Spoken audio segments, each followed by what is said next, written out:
So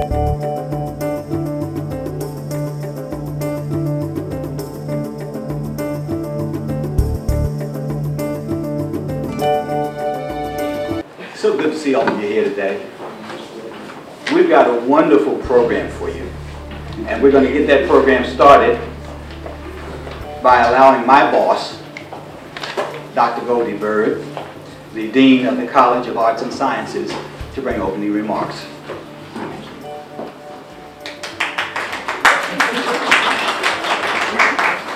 Good morning. Good morning. Wow, it is so neat to have all of you here this morning. What a wonderful day this is for our faculties, our students, and all of those in our College of Arts and Sciences who are here this morning. I've had numerous conversations with Mr. Wickham and his faculty members, and I've had opportunity to read about the vision for this unit. And I've been in this position now for a little bit less than 3 months, but I am so excited about what is beginning to happen. I'm excited about the revitalization of this program. I am so excited that our students will now have opportunities for many training opportunities, both here in Greensboro and across the world. We are indeed excited about this day and all of the things that this program can do to make our students more global and more interested in what's going on in the world around them. Thank you so much for being here this morning. I promised that I would make my remarks very short because I want other people to talk this morning.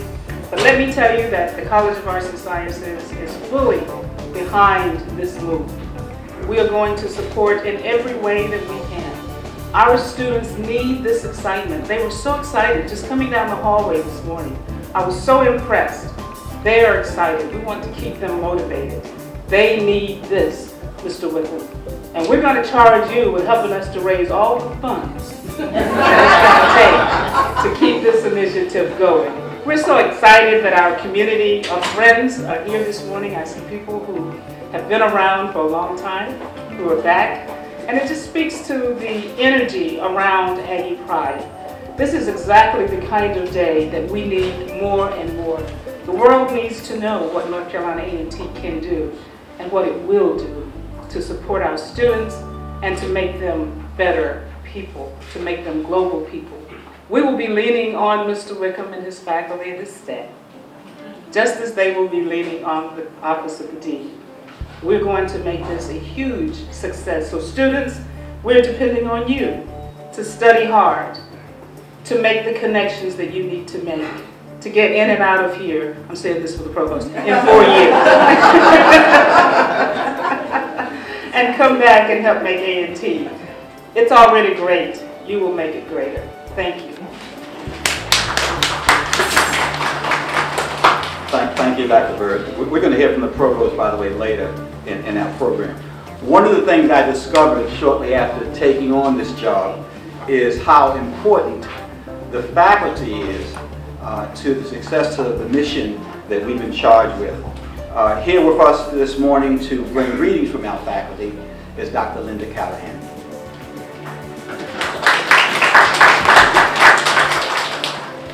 Good morning. Good morning. Provost Adams, Dean Bird, Chairperson Wickham, faculty, staff, students, alumni, parents, community, and friends of the university. My name is Linda Florence Callahan. I am a journalist professor here in the Department of Journalism and Mass Communication, and I am elated to bring you greetings on behalf of the faculty here. The Department of Journalism and Mass Communication is one of only 2 nationally accredited journalism programs among the universities in the whole UNC system. So there are only 2 nationally accredited journalism programs among the public universities. There are only 2 in the state, and Chapel Hill is the other one, other than North Carolina A&T State University.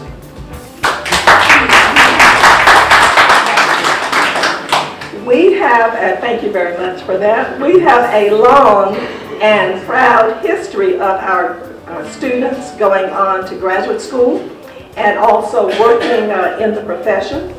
Whether they are working in public relations across all of the industries, or whether they're starting their own public relations firm.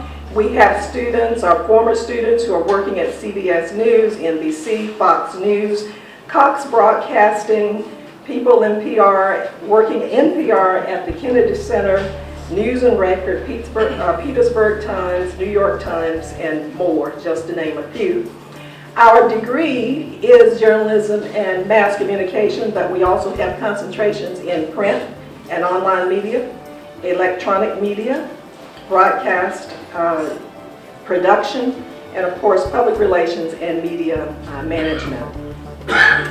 As for just a few of our students and where they are, this very semester, obviously it would be too many to name specifics, but just students from this semester, we have 4 students who will go to Teach for America this summer. We have a student this semester who is a Thurgood Marshall Distinguished Scholar. We have a student this semester who won the Society of Professional Journalists Mark of Excellence Award for this region. We have a student who is a Chips Quinn Scholar, happens to be the student who you're going to hear from now. That means she will have a paid internship as well as a scholarship upon her return when she comes back in the fall. We have a student who is a multimedia scholar, which is sponsored by the Freedom Forum. We have a student who will be working at the St. Petersburg Times and also the Media Sales Institute, just to name a few to give you an idea. And then finally, you should know that in December, this department graduated 41 students. And then in May, we're expecting 60 students to graduate from this department.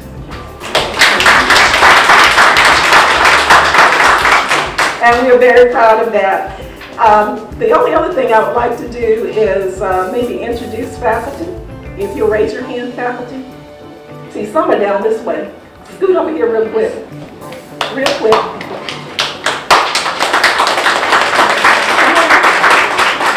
And we have faculty back in the back. Dr. Sheila Whitley, would you raise your hand? Dr. Sheila Whitley, I know she advises the seniors and she's on the electronic side. Would you raise your hand? Next, Emily Harris. Emily Harris, who's raising her hand right now, she is the advisor to the Register, and she also teaches on the print side. Dr. Cunningham Ingram, everybody raise your hand. Dr. Cunningham Ingram specializes in communication law, and she helps a lot of students who are trying to go to law school.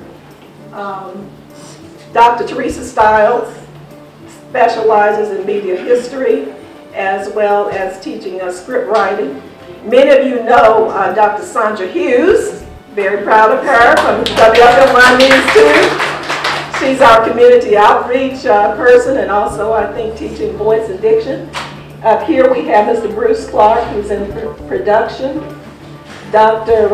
Mariba, who is media management, specializing in that, but they do other things too. Like I teach public relations as well as news writing, and all of our students have to take news writing. Benita Perry specializes in video editing. Charles Atkinson specializes in layout design and page design. And here's Miss Wiggins is hiding. Come on over, guys. Miss Wiggins is our new interim chair of the department. And then, come over, Ken. They can't see you really. And Ken Devaney is the director of the TV studio. And Kim Smith, see, you all helped me because I didn't see Kim back there hiding. Now, Kim Smith, we're very proud of him. Dr. Kim Smith specializes in new media and all the new technologies that we are a part of. Any other faculty here? Okay, then without further ado, I am going to turn things back over to our chairperson, who we're very happy to have here, Professor Dwayne Whitman. Thank you very much. Before I introduce our next speaker, let me just say something about faculty. We have an outstanding faculty in the Department of Journalism and Mass Communication. And I say that not just to pump them up, because I told them when I first came on that I would do all I could to champion their causes, but I would also be their taskmaster. I've had more opportunity to champion their cause than to be a taskmaster. You know, when a tree bears fruit, it is so easy for people to give credit to those who are there to pick the fruit. And certainly that has been the case, I think Gail would admit, with me and Gail as we've come to this position. But when someone is there to plant the seed and to fertilize the roots or to prune the branches, oftentimes their work goes unnoticed. And so I want to say that by way of mentioning that we have here with us also on faculty 3 former chairs, Dr. Tamrat Mariba, Dr. Linda Callahan, and Dr. Teresa Stiles.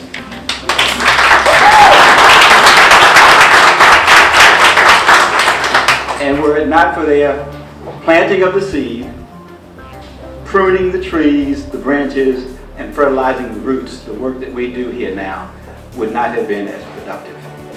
Well, having said all of that, we all know that the truest measure of the success of our program lies in our students. And here to speak on behalf of our students is someone who came to me as a freshman. I always tell her, by the way, that she has more confidence in the whole platoon of Rangers. And she said to me as a freshman, I am going to be a great journalist one day. I didn't believe her, honestly. I thought she was more brag than anything else. But actually, she had been quite impressive. I am very impressed with her. We traveled together to Berlin. We traveled together this past summer to Cuba. She claims she's going back again this year to finish her work. But she is, in fact, one of our stars among many stars in our department, Kelsey McCray.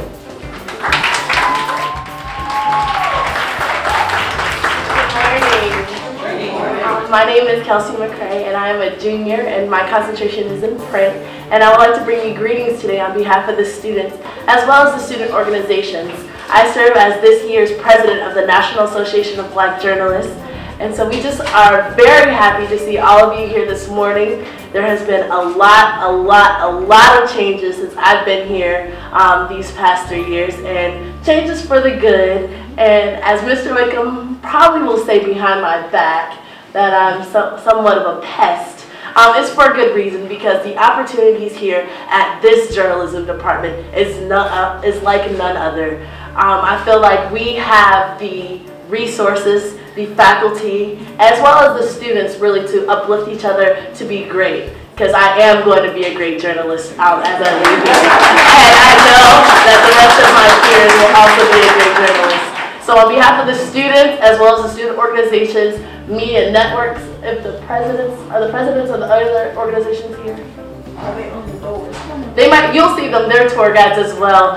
We have 4 organizations here. Like I said, I am the president of NABJ. We have Media Networks, the oldest organization on our campus. We have PRSSA, as well as Kappa Tau Alpha, our honor society. So welcome, and I hope you enjoy the tour. Have a good morning.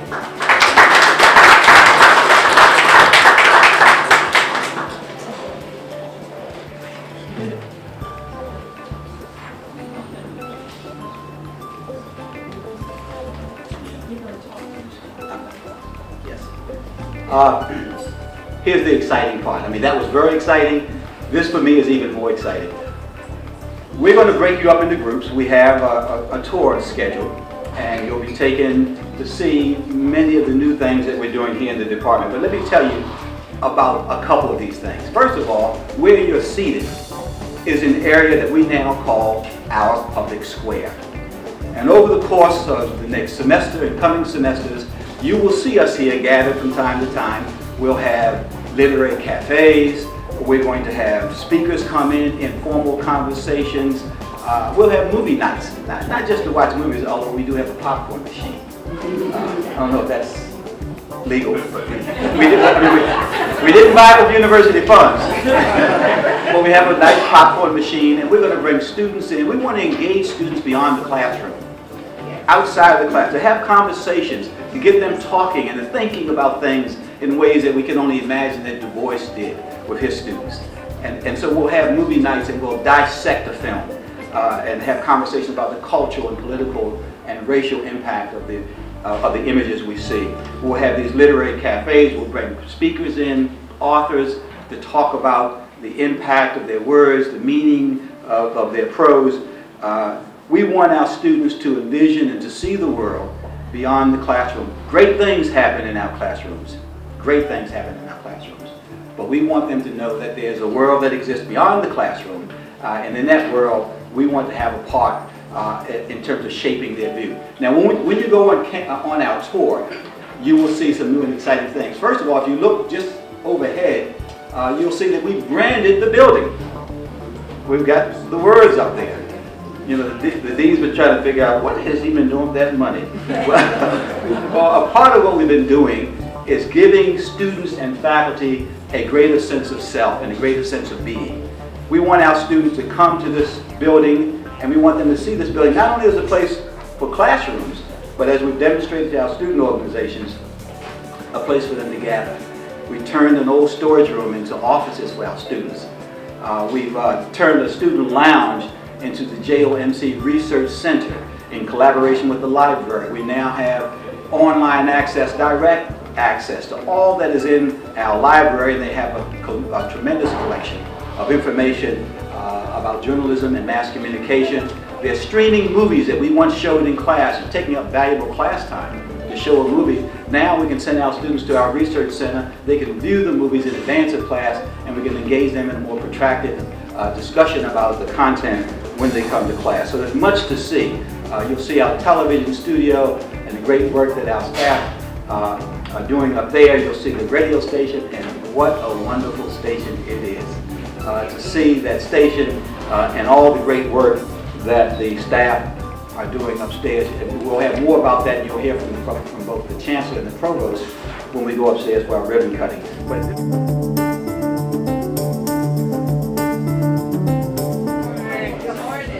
Today is a great day for ribbon cutting, right? We are so excited that you are here. You look beautiful from this standpoint, and to see so many of you further back, this is just an awesome occasion, and we're so thankful and so grateful that you're here. We know that there aren't any chairs as before, so we're not going to keep you long. We're going to go ahead and move forward with the program, and we're going to follow it as it is printed. Our Provost and Vice Chancellor for Academic Affairs, Dr. Linda Adams, will bring you the welcome from Academic Affairs, followed by Dr. Harold Martin, greetings from the Chancellor, and we will also have Randy Burks, who is one of our junior JOMC majors, who will also bring greetings on behalf of our student body.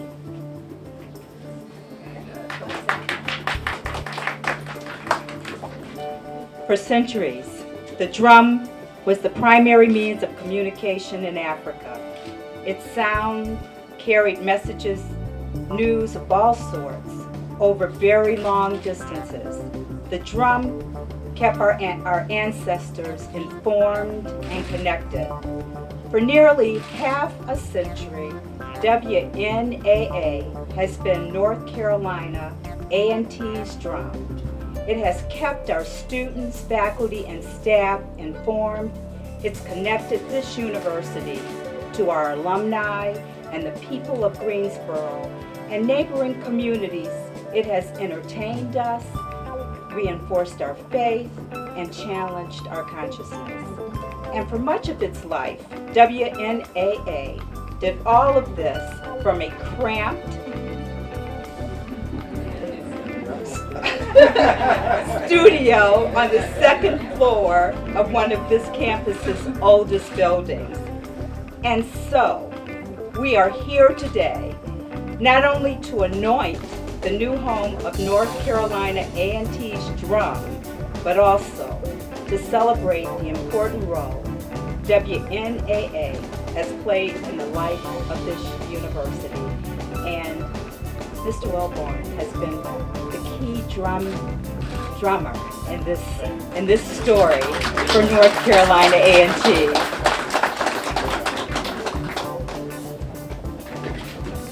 Good morning. Good morning. This is an exciting day for North Carolina A&T State University. Dr. Wilmer T. Gibbs, president of North Carolina A&T State University from 1950 to 1954. And we're very familiar with his commitment to our students and his phrase that we often utter that says, we don't teach our students what to think, but how to think. How to think. But he also said that we are a good university, but we can be better. But we can be better. We have good faculty, but they can be better. We have good students, and they can be better, and we can make them better. We had a good radio station. We knew it could be so much better. And what we are here today to do is celebrate the space we've created that becomes a new home for our new radio station, for our radio station. But you know, it is only space. What it is and what it does for us as a university, as an incredible laboratory for teaching and training students to go out and make a difference in the world. That's the difference. That's what makes our students better. And that's what makes this radio station better. I want to thank you for being here with us today as we celebrate this wonderful occasion. But I also want to thank Mr. Wickham. You know, I have not seen this much excitement and enthusiasm about mass communications and journalism at North Carolina A&T State University. Ever. Amen. Ever. And so we ought to give him a wonderful, rousing round of applause.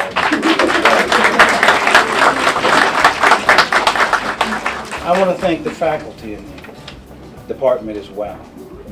Stepping to the plate, joining with Mr. Wickham with the excitement, enthusiasm, and the transformation and the possibilities for the future. I want to thank our provost, Dr. Adams, working with our chief financial officer, Robert Pompey. We don't want to talk about the conversations we had on the side, but we do want to recognize their commitment and support and investment in this wonderful facility. So thank you for joining us today. We're all excited for wonderful possibilities lie ahead. Thank you very much.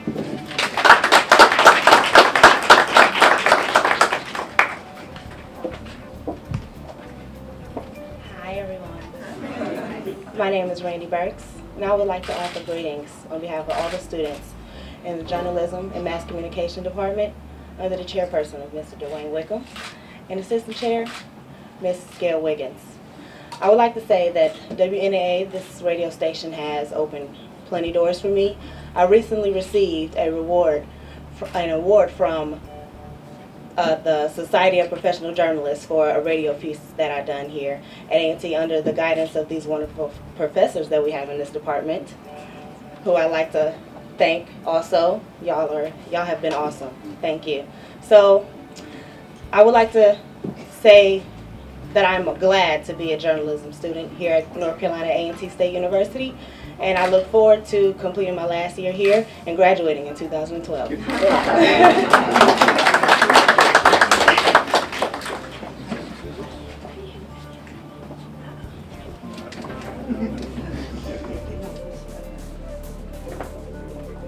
All right, Aggie Bride.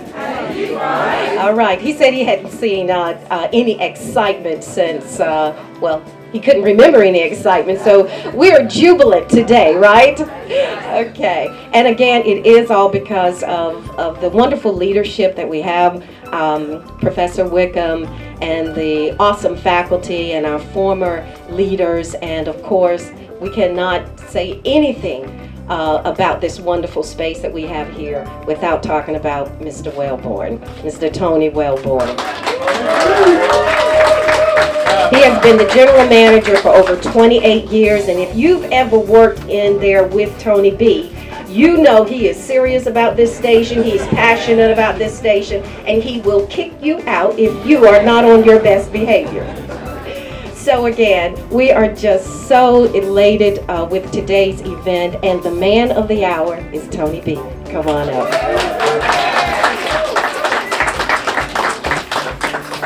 Thank you, Gail. Appreciate that. Before I get started, briefly, I would like to thank Chancellor Martin and Provost Adams and all of the other administrators who are responsible for our being here today. Some of you cannot see a man to my right who's in the office, but you'll meet him as you go in. Mr. Thomas Avery, and he's professor in the electronics department, and it's because of him that we are here today, because he started A&T's first radio station. 44 years ago, we created a radio station under tutelage of Mr. Avery called WNAA AM, and it was located in Price Hall.